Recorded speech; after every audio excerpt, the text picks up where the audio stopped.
Nga Balta në njeri, krijimi dhe debati mbi evolucionin. Në një botë ku shkenca dhe besimi shpesh vendosen përballë njëra tjetrës, një nga debatet më të mëdha që ka trazuar mendjet e njerëzve është origjina e njeriut. A është e vërtetë se njeriu ka ardhur nga majmuni? Apo kjo është një teori e ndërtuar mbi hamendësime dhe interpretime të pjesshme? Ky është një udhëtim në thellësi të një prej çështjeve më të diskutuara, evolucioni dhe krijimi i njeriut. Në shekullin e 19, naturalisti anglez Charles Darwin prezantoi teorinë e tij të evolucionit.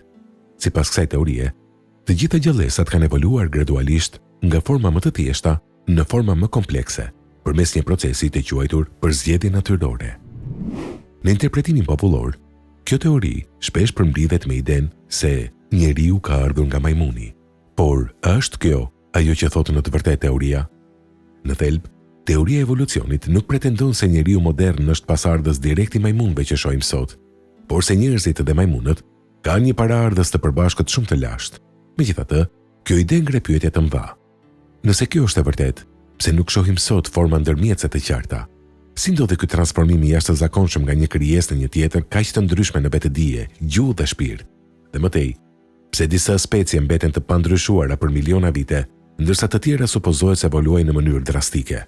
Këto pyetje kanë bërë që shumë njerëz të reflektojnë thellë mbi kufitë e kësaj teorie. Nga këndvështrimi islam, përgjigjja është e qartë dhe e prerë. Në Kur'an, Allahu e përshkruan krijimin e njeriut në mënyrë të drejtë për drejtë dhe pa ekuivok. Ai thotë se njeriu i parë Ademi alayhis salam u krijua nga balta. Në disa ajete përmendet: Allahu e krijoi njeriun nga balta e tharë, si qeramik. Surja Rahman 24. Dhe gjithashtu, kur Zoti yt u tha engjëjve: Unë do të krijoj një njeri nga balta. Surja Sad 71. Ky përshkrim nuk lë hapësirë për një proces evolutiv nga një specie tjetër. Sipas Islamit, njeriu është një krijim i drejtë për drejtë, i veçantë dhe i nderuar nga Allahu, i pajisur me shpirt, intelekt dhe përgjegjësi morale. Në këtë kuptim, njeriu nuk është thjesht një kafshë e avancuar biologjikisht, por një krijesë me një qëllim të lartë. Po kafshët e tjera. Islami nuk e mohon ndryshimin dhe përshtatin brenda llojeve.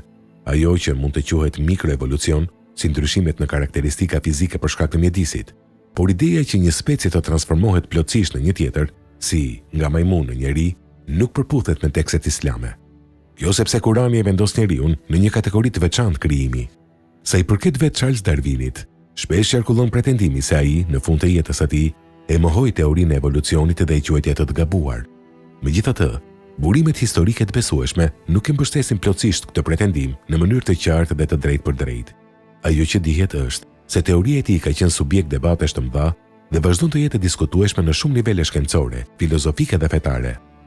Pavarësisht kësaj, shumë kritikë theksojnë se teoria e evolucionit nuk jep përgjigje të plota për origjinën e jetës, vetëdijen njerëzore dhe kompleksitetin e jashtëzakonshëm të trupit dhe mendjes së njeriut.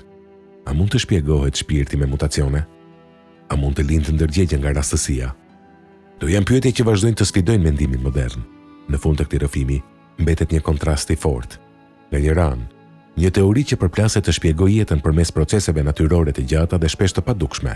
Nga ana tjetër, një shpallje hynore që e përshkruan krijimin e njeriut si një akt të drejtë për drejtë, të qëllimshëm dhe të nderuar.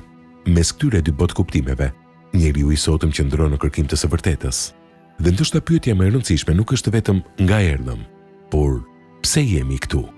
Sepse përgjigjja ndaj kësaj pyetje përcakton jo vetëm origjinën tonë, por edhe destinacionin tonë.